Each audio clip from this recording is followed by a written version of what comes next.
오늘 읽어드린 그 본문의 말씀은 여러분들이 너무나도 잘 아는 말씀이죠. 노아라는 사람은 참 의인이에요. 그의 세 아들이 있죠. 큰 아들이 셈, 둘째 아들이 함, 셋째 아들이 야벳. 이 세 아들과 그 다음에 이 노아의 관계에 대해서 여러분에게 말씀을 드리겠는데, 노아가 포도주를 먹고 취해버렸어요. 물론 술에 대한 경각심도 우리가 보통 중심적으로 얘기하는데, 그것보다도 그 술이 먹고 난 후에 자녀들이 취한 태도는 과연 어떠했을까 하는 것을 여러분들 오늘 더 중요하게 생각을 해야 될 줄로 압니다. 그래서 이 세 아들이 참 그 술에 취한 아버지의 모습을 보고서 어떤 모습으로 태도를 취했느냐, 거기에 먼저 우리가 21절에 보니까, 21절에 보면은 포도주를 마시고 취하여 그 장막 안에서 벌거벗은지라 그렇게 되어 있어요. 술은 먹긴 먹었는데 왜 벌거벗었는지 그 이유는 여기에 없어요. 근데 술 먹으면 그렇게 실수를 하게 되어 있습니다. 성경은 여러 곳에 여러분들 술에 대한 그 말씀이 있는데, 거기에서 우리가 몇 가지 말씀을 한번 보면은 사사기서, 그 다음에 잠언서, 레위기가 한꺼번에 띄워주세요. 우리 세 말씀을 우리가 한번 참고로 해서 여러분들에게 말씀을 드리겠는데, 자, 성경에 여러 곳에 술 마시지 말라고 경고하고 있는데도 우리는 그것을 다 잊어버리고, 우리 믿는 사람들, 기독교인들도 술을 가까이 하는 사람들이 상당히 많이 있어요. 특별히 교회에 직분을 맡고 있는 사람들도 술을 마시는 것을 많이 봤습니다. 자, 거기에 먼저 사사기를 보니까 너는 삼가서 포도주와 독주를 마시지 말며 무릇 부정한 것을 먹지 말지니라, 이런 그 말이 나오지요. 더 나가서 우리 잠언서 23장에 보니까 술을 즐겨하는 자의 고개를 탐하는 자로 더불어 사귀지 말라 그랬어요.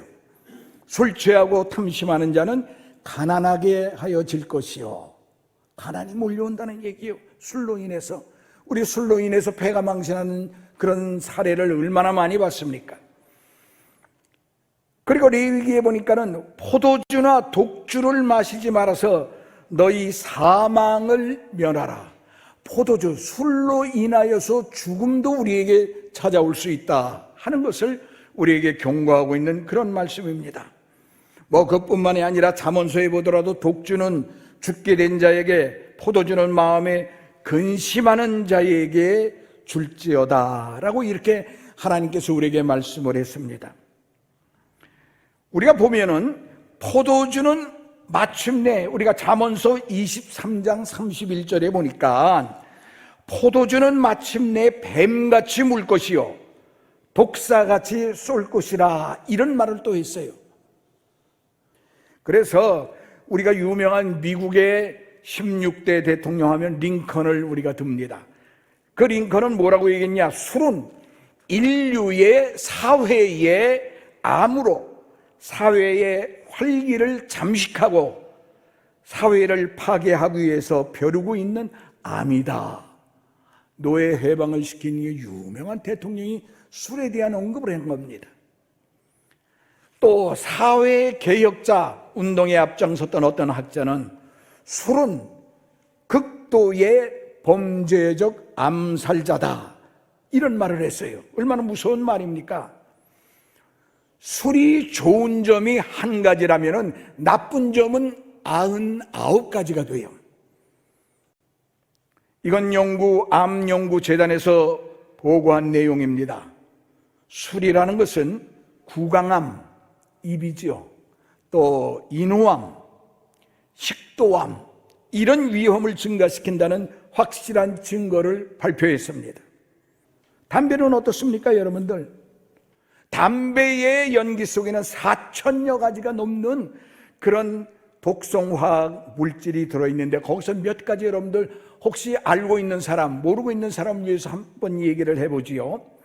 그 화학 물질 가운데에 43가지의 발암 물질이 있다고 그럽니다. 그 담배 안에 그 한 모금 빨고 후 내뿜는 그 연기 속에 니코틴이 살충제로 사용이 된다고 합니다. 그 다음에 일산화탄소는 여러분들 연탄가스지나 마찬가지예요. 그 안에 들어있어요. 주성분이에요. 암모니아는 바닥 청소제로 우리가 사용합니다. 비소라는 원소는 흰개미의 살충제로 사용합니다. 이게 다 담배 속에 들어있다는 거예요. 부탄가스는 라이터의 원료로 씁니다. 그 다음에 여러분들 아는 DDT 농약이죠. DDT는 빈대 잡는 살충제로, 그 다음에 담배 연기성에는 아세톤도 들어있다고 그래요. 아세톤은 페인트 원료로 사용이 됩니다. 그 다음에 카드뮴은 배터리에 사용합니다. 나프탈린은 여러분들 잘 아는 대로 좀약으로 사용합니다. 좋은 게 한 가지도 없어요. 성경에서 먹지 말라, 마시지 말라 하는 것 가운데 좋은 것은 하나도 없다는 것을 우리에게 일깨워주는 그런 말씀이 됩니다. 그래서 술이나 담배는 우리의 건강의 적이에요. 우리의 인격과 우리의 삶을 깨트리는 거예요. 모든 사고의 원인을 제공하게 되어 있어요. 요사이 우리가 뉴스를 들을 때마다 뭐 사고가 얼마나 많이 일어납니까? 그런데 거기에 90% 이상이 전부 다 술로 인해서 사고가 일어나고 참 어려운 문제, 범죄가 일어나는 것을 우리가 알 수가 있습니다. 술 못 마시는 친구에게 폭탄주를 만들어서 억지로 먹여 죽게 하는 나라가 우리나라뿐이라고 그래요. 놀라운 일이죠. 잔 하나를 가지고 술을 부어서 돌아가며 마시는 그런 풍습도 우리뿐이라고 합니다. 그런데 오늘 본문에 나타난 이 노아는 술 마시기 위해서 벌거벗고 실수를 하고 말았어요. 그러니까 술을 마심으로 실수를 했다라는 그런 이야기가 성립이 됩니다. 양주 소비량 세계 1위가 우리나라입니다. 길거리에서 차고 패고 그리고 멱살 잡고 싸우는 그런 것도 우리나라가 최고래요. 우리 기독교 가정에서 술병을 몰아내야 합니다. 술에 대한 미련이나 향수를 우리가 버려야 돼요. 지난날의 미련과 좋지 않은 습관은 우리가 과감히 떨쳐버리는 것이 우리 믿는 자들의 과오라는 그런 이야기가 되는 것입니다. 그래서 오늘 여기에서 나타난 대로 포도주를 먹은 이 노아도 이런 실수를 했는데 우리 인간은 술로 인해서 얼마나 많은 실수를 하는지 몰라요. 술을 멀리하는 우리 여러분들 꼭 드시기를 주의 이름으로 축원합니다. 아멘 안 하는 사람은 나는 술 좀 먹어야 되겠어 하는 그런 마음도 가지고 있어요. 그 다음에 우리가 두 번째 보니까 함의 태도가 나옵니다. 함. 근데 22절을 보세요. 22절에 보니까 가나안의 아비함이 그의 아비의 하체를 보고 밖으로 나가서 두 형제에게 고하매 이렇게 되어 있어요. 글자 자체로 볼 땐 뭐 그렇게 큰 문제가 되는 것은 없어요. 그러나 우리가 좀 더 깊이 이 말씀을 들여다보면은 대부분 성경학자들이 얘기를 합니다. 함의 이러한 태도는 자식의 도리가 아니다. 이렇게 평가를 하고 있어요. 왜 그러느냐?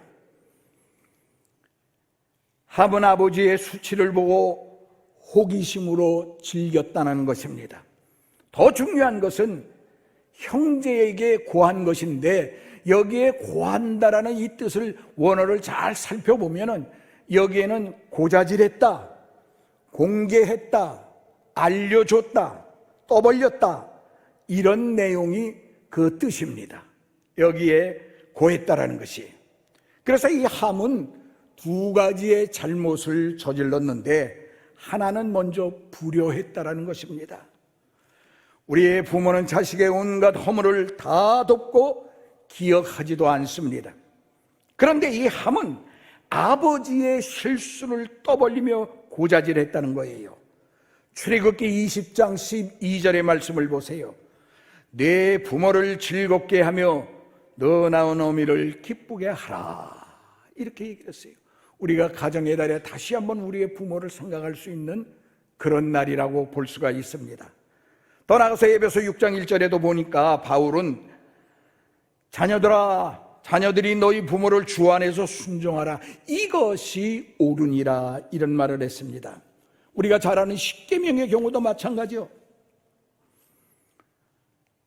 사람이 사람을 대할 때 지켜야 할 첫 번째 계명이 바로 내 부모를 공경하라.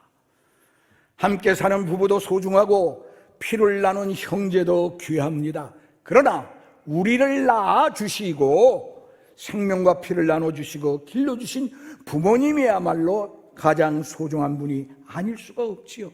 그런데 그 부모의 허물을 들추고 약점을 떠벌린다면 자식일 수가 없다라는 뜻입니다. 습관적으로 취미 삼아서 아기의 자사남의 허물을 고자질하고 아픈 것을 건드리는 그런 사람도 우리 주위에 많이 있어요. 결코 그것은 좋은 태도가 아니라는 것입니다. 남의 허물과 남의 약점을 들추고 떠벌리는 나쁜 습관은 반드시 버려야 돼요. 여러분, 오늘날의 부모와 자식 간의 관계를 보세요. 옛날은 그러지 못했어요. 자식이 부모를 죽이는 일도 우리가 생기지 않습니까? 끝까지 조그마한 재산 때문에 자기를 낳아주시고 길러주시고 오늘 본 말씀처럼 덮어주시는 제목과 같은 그런 부모님을 살해를 합니다. 서슴지 아니하고. 이런 세상에 우리가 살아가고 있어요. 얼마나 큰 경각심을 우리에게 주는지 모릅니다. 그래서 우리가 남의 허물과 약점을 들추는 것, 심지어 자기의 부모의 약점을 들추고 허점을 말하는 이런 일 절대로 해서는 안 된다는 것이에요. 왜? 결론을 말씀드리면 그건 축복받는 길이 아닙니다. 함은 둘째 아들이에요. 둘째 아들. 그 다음에 세 번째 우리 볼까요? 셈과 야벳. 셈은 첫째 아들이에요. 야벳은 셋째 아들, 막내입니다. 23절에 보니까 두 사람의 태도가 기술되어 있는데, 옷을 취하여 자기들의 어깨에 메고 뒷걸음쳐 들어가서 아비의 하체를 덮었으며 그들이 얼굴을 돌이키고 그 아비의 하체를 보지 아니하였더라, 이렇게 되어 있어요. 그러니까 둘이서 뒷걸음쳐서 들어간 거예요. 여기에도 두 가지의 태도를 주목해야 되는데, 하나는 덮어 주었다라는 겁니다. 그 당시의 옷들은 모두가 천으로 되어 있어요. 네모난 천으로 되어 있어서 밤에 추워서 잘 때는 그걸 이불 식으로 덮어서 자요. 그리고 나갈 때는 옷으로 걸쳐 입고 나가게 되어 있습니다. 그 옷을 어깨에 메고 들어가서 아버지의 하체를 덮어 주었다는 얘기입니다.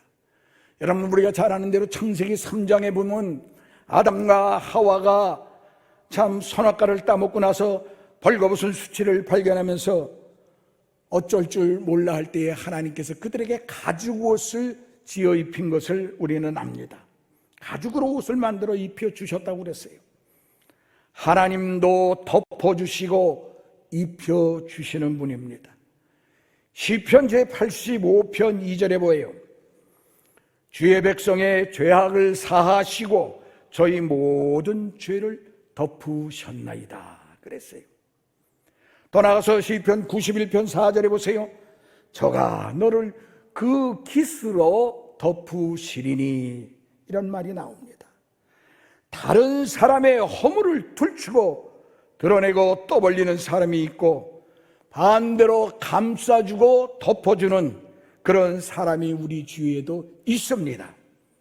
하나님은 바로 덮고 감싸주시는 분이라는 이야기가 되지요. 둘은 하체를 보지 않았습니다. 셈과 야벳은 아버지의 하체를 보지 않기 위해서 그것도 뒷걸음질 하면서 들어가고 덮은 후에는 그대로 빠져나왔습니다. 우리의 눈이라는 것은요, 두 가지의 기능을 가지고 있어요. 이 눈이. 그것은 바로 좋은 것을 보는 기능과 또 나쁜 것을 보는 그런 기능이 있습니다. 이 눈은 이 두 가지를 다 볼 수가 있어요. 눈에는 신령한 눈과 육의 눈이 있다고도 볼 수가 있죠. 신령한 눈으로는 영원한 세계를 보게 되지만은, 진리를 보지만은 좋은 것을 봅니다. 그러나 육의 눈이라는 것은요, 죄를 보고 음란함을 보고 그 다음에 하체를 보고 유혹을 보고 탐욕을 보는 것이 바로 육의 눈입니다. 우리는 좋은 것을 봐야 돼요. 좋은 말을 골라서 해야 합니다. 샘과 야베처럼 덮어주는 사람이 되시기를 주님의 이름으로 부탁을 드립니다. 여러분, 우리가 잘 아는 대로 겨울철은 보리밭을 흙으로 덮어줍니다. 그래야 보리가 잘 자란대요. 인삼밭도 마찬가지예요. 울타리와 덮개를 씌워 덮어줍니다. 그래야 인삼이 잘 자랄 수가 있기 때문이란 사실이죠. 제주도에 가면 감귤밭이 유명한데 그 감귤밭도 마찬가지예요. 사철나무나 그리고 돌로 울타리를 만들어 줍니다. 그래서 바람을 피하고 오히려 감귤이 잘 익는다고 그렇게 얘기들을 합니다. 여러분, 바로 우리도 오늘 이와 같이 덮어주는 울타리가 되는, 덮개가 되는 우리가 돼야 될 줄로 믿습니다. 남을 덮어준다는 것, 거기에 나의 희생이 뒤따르게 되어 있어요. 끝까지 좀 희생 좀 하면 어때? 모든 사람들이 요새 너무 자각심이라는 게 있어서 자기만을 내세우려고 한다는 거예요. 남의 얘기를 듣질 않아. 자기 말이 옳은 줄만 알아. 그러니까 남을 이해를 못하는 거예요. 자기 의견만이 최고인 줄 알고 그것만 끝까지 내세우는 사람, 이건 남을 모르는 사람이에요. 자기 자신도 부정하는 사람이 되는 거예요. 우리는 오늘 여기에 나타난 두 아들과 같이 덮개가 되고 울타리가 되는 여러분들 되시기를 주님의 이름으로 축원합니다. 그 다음에 마지막 한번 결과를 보시지요. 24절서부터 27절에 있는 말씀이 쭉 나옵니다마는 수리께 노아가 그 일을 알게 되었어요. 24절에 보니까. 그리고 25절에 보면은 함에게는 저주를 받아 형제들의 종들이 되기를 원한다, 이런 말을 했어요. 누가? 노아가, 아버지가. 훗날 그들은 피부 빛깔이 검은 사람들로 노예의 생활을 시작했다는 얘기도 있습니다. 즉 노예의 민족이 되었다라는 것입니다. 그러나 26절에 보세요. 셈은 여호와를 찬송하리로다 그랬어요. 셈 때문에 하나님이 찬송을 받으시고 셈은 하나님께 영광을 돌린다라는 그런 뜻이에요. 그들은 훗날 하나님을 섬기는 민족이 되었고 종교적인 축복을 받았다라는 이야기입니다. 27절의 야벳을 보세요. 창대케 하사 셈의 장막에 거하게 하시고라는 말이 나옵니다. 이 말을 쭉 풀어 해석을 하면은요, 경제적이고 세상적인 축복을 주었다, 이렇게 성경학자들은 얘기를 합니다. 덮어주는 사람, 바로 그 사람이 복을 받게 되어 있습니다. 우리가 민수기서 12장에 보면은요, 모세가 이방 여자, 즉 구스 여인을 아내로 취한 일이 있습니다.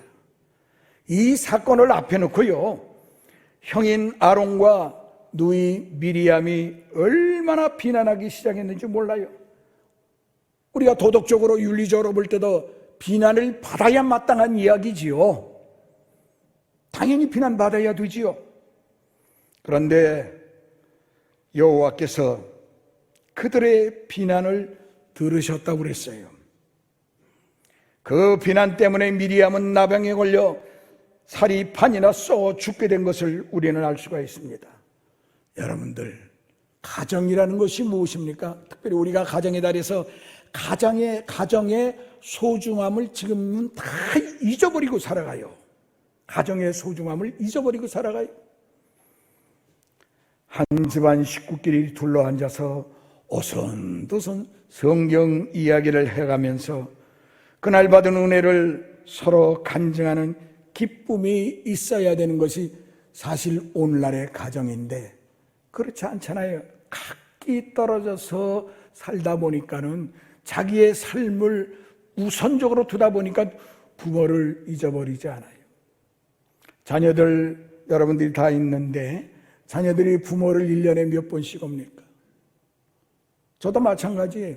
자녀들이 다 떠나 있는데 뭐 추석날, 명절날, 생일날 전화가 오지요. 근데 그 전화 들어보면은 속으로는 마음이 이것들 오기 싫어하겠지. 그런 마음이 들어요.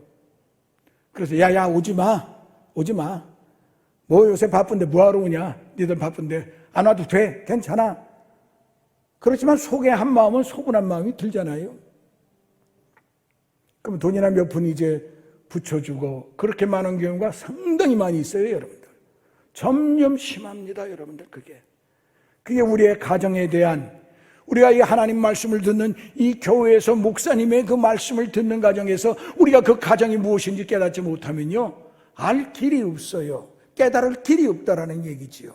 이런 가정의 달에도 그래서 이 가정이 얼마나 소중한 것인가.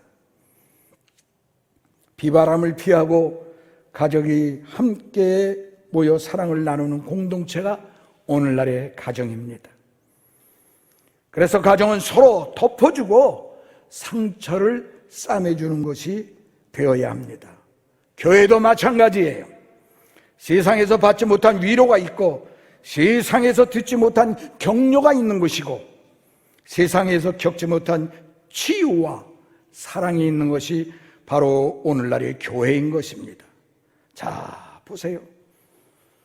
남편이 아내를 살해합니다. 아내가 남편을 또한 죽입니다. 부모가 자식을 죽입니다. 하도 속색이니까. 자식이 부모도 살해합니다. 오늘 스승의 주일이지만 스승과 제자 사이 여러분들 잘 알죠? 이젠 교사하는 선생님들이 교사하기가 너무 어렵고 힘들대요. 관두겠대요. 왜? 제자들이 따라주지 아니하기 때문에. 조금만 뭐라고 그래도 덤비기 일쑤고 학부형들이 찾아와서 교사들의 뺨을 때리질 않나. 이런 세상이 지금 우리가 살고 있는 세상이에요. 그러니까 스승과 제자의 윤리가 다 무너져버리고 말았어요. 오늘 스승의 날이지만 그래서 오늘도 학교에서들 그 행사를 하겠죠. 선생님들 고맙습니다 하면서 꽃이라도 좀 달아주고 아마 그랬을지도 몰라요. 오늘날 주일이기 때문에 그들은 이제 15일 날 했겠죠. 이런 데에서 우리가 같이 살아가고 있습니다. 저는 어려서부터 잠을 잘 때에 이불을 차고 자는 버릇이 있었어요. 근데 지금 생각해 보니까 그 어머님이 항상 자기 전에 또 와서 이불을 차고 자면 그 덮어주고 가곤 그랬어요. 그건 몰랐어요. 근데 나중에 결혼을 해서 제가 아이를 낳고 그 아이들 방에 들어가니까 얘들도 이불을 발로 차고 자는 거예요. 그래서 또 다시 이렇게 덮어준 적이 있습니다. 기억이 나요. 뭡니까? 어머니의 사랑 때문에 그런 거지요. 허물과 약점과 상처를 덮어주고 싸매주는 그 이불이 돼야 됩니다. 상처를 싸매주는 붕대가 오늘날 우리가 돼야 돼요. 사랑하는 여러분들, 특별히 오늘 이런 스승의 주일, 또 목회자 주일을, 교육자 주일을 맞이해서 정말로 우리가 내 마음속에서 우러나오는 그 사랑, 그것을 다시 한번 상기시키면서 오늘날에 우리의 축복의 근원이 되면서 여러분 자녀 손손이 다 축복 가운데 참 거할 수 있는 여러분들이 되시기를, 복된 성도들이 되시기를 주님의 이름으로 축원합니다. 축원합니다.